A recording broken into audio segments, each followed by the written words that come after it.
klaim nih? Apa tuh? Suara musik. Oh iya. Kenapa Pak Dodi hari ini ketemu dari kakak tadi?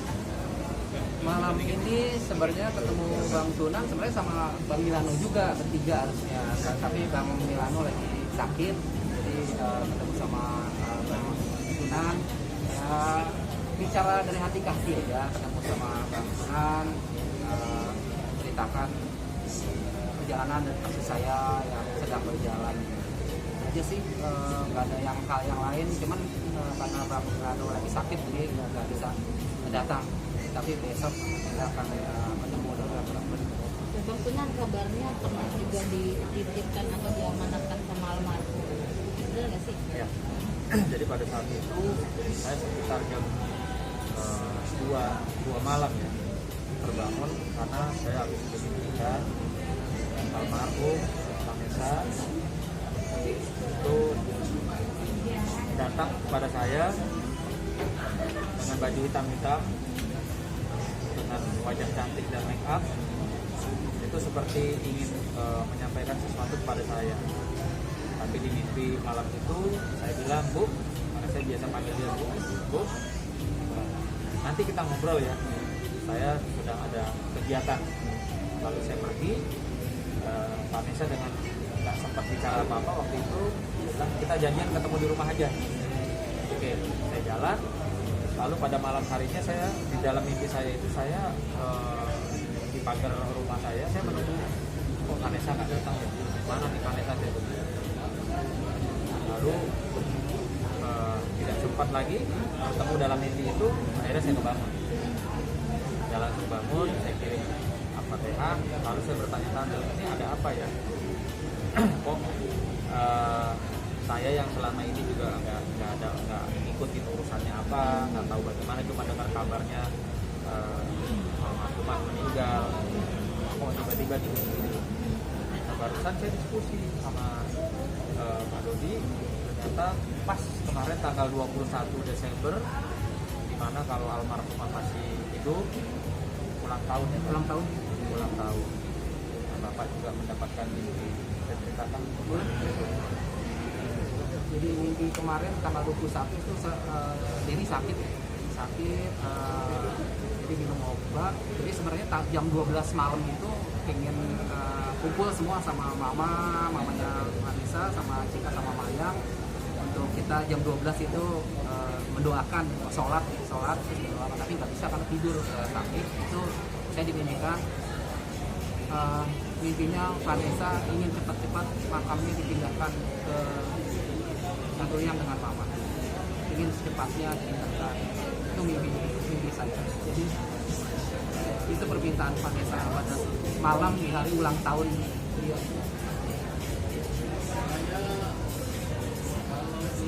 Ya. Iya. Enggak diceritakan alasannya, pokoknya dia bilang ingin cepatnya dipindahkan ke makam mamanya, Satuliang bukan makam mamanya. Jadi itu mimpi saya pada malam ulang tahun Vanessa. Dan kemudian gimana nih dia sendiri? Segera Ya sesuai dengan rencana tetap. Sehingga kan kemarin itu sudah bilang kan, jadi diulang-ulang lagi. Jadi mencari hari yang baik, soalnya kan dari orang Jawa biasanya kalau mengadakan ritual seperti itu kan dia harus mencari hari yang baik. Jadi belum tahu, nanti kita infokan ke Bang Tunang kabarnya akan juga sempat dekat dengan Mas Didi ya. Kita semua tahu Bang Tunang paling dekat sama Mas Didi, dan ternyata amanat itu atau niat pernah diucapkan juga Ya, sama Mas Didi. jadi gini. Jadi sebelum adanya ya ribut-ribut, kegaduhan terkait dengan adanya niat ya atau Pak Dodi ingin menjalankan amanah almarhumah Vanessa, Mas Didi pernah menyampaikan kepada saya ya, bahwa memang waktu semasa hidupnya almarhumah dia juga pernah menyampaikan ke Mas Didi bahwa kalau nanti saya nggak ada ya, saya ingin sekali dimakamkan bersama dengan makan mana. makam mamanya. Ini jauh hari sebelum ada peristiwa atau ya kegaduhan, ya saya bilang kegaduhan yang sebenarnya dibuat karena ini nggak ada yang tahu sebenarnya. Jadi orang-orang ya yang tidak bertanggung jawab atau hanya ikut-ikutan ya mendorong opini seolah-olah Pak Dodi itu mengada-ngada. Ini banyak sekali sebenarnya, banyak sekali yang sebenarnya ya yang mungkin saat ini kita tidak bisa sampaikan dulu ya Pak ya. Karena saya cuma melihat, mendengar, dan hari ini saya menyaksikan langsung di hadapan saya seorang bapak yang sedang memperjuangkan ya satu keadilan loh. Ya, sedang memperjuangkan amanah dari putrinya. Bohong kalau orang bilang itu Pak Dodi nggak sayang sama anaknya, bohong. Kita bisa lihat rekam istilahnya foto-fotonya dari kecil sama Pak Dodi juga Vanessa sangat dekat. Ya, kalau bicara masalah bapak dan anak, nggak usah jauh-jauh, nggak usah Pak Dodi, saya pun dengan Salma juga, ya itu hal yang sangat-sangat manusiawi. Ya, untuk hubungan bapak dan anak itu tidak harus seperti apa yang kita lihat selalu harus harmonis, itu tidak. Tapi bukan berarti bapak ini jahat atau Vanessa tidak sayang sama bapak. Dan insya Allah, Bismillah, saya nyatakan hari ini karena saya menyaksikan ya apa yang saya tidak pernah saksikan sebelumnya, air mata atau tangisan dari Pak Dodi terkait dengan persoalan yang dihadapi. Artinya saya menilai ini sudah sesuatu yang tidak bisa dibiarkan, ya harus kita luruskan sehingga tidak menjadi polemik, tidak menjadi kegaduhan, dan tidak menjadi fitnah ya kepada seseorang, dan pastinya saya berharap tidak menjadi tontonan yang tidak baik untuk masyarakat di Indonesia.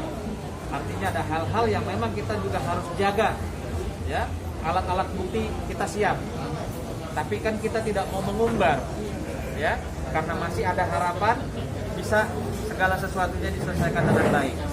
Dalam hal ini ada beberapa PR yang harus diluruskan, dituntaskan.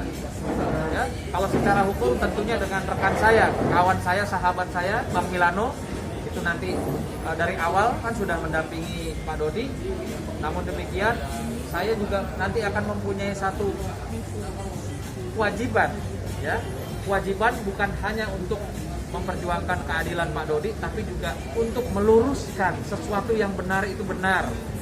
Ya, jangan hanya melihat di satu sisi bahwa kayak sekarang ini hampir semua orang melihat Pak Dodi ini negatif karena tidak tahu atau ikut-ikutan atau terpengaruh atau bahkan karena euforia sesuatu yang viral. Ini yang saya sangat menyayangkan, ya. Janganlah kita beropini, janganlah kita berprasangka buruk kepada seseorang yang dimana kita tidak tahu apa yang sebenarnya. Nah, kehadiran saya tentunya saya akan menyampaikan hal-hal yang tidak seperti apa yang diberitakan atau yang disangkakan kepada Pak Dodi dan keluarganya. Ya, saya rasa itu dulu sementara. Nanti selanjutnya Bang Sunan juga akan mendampingi semua proses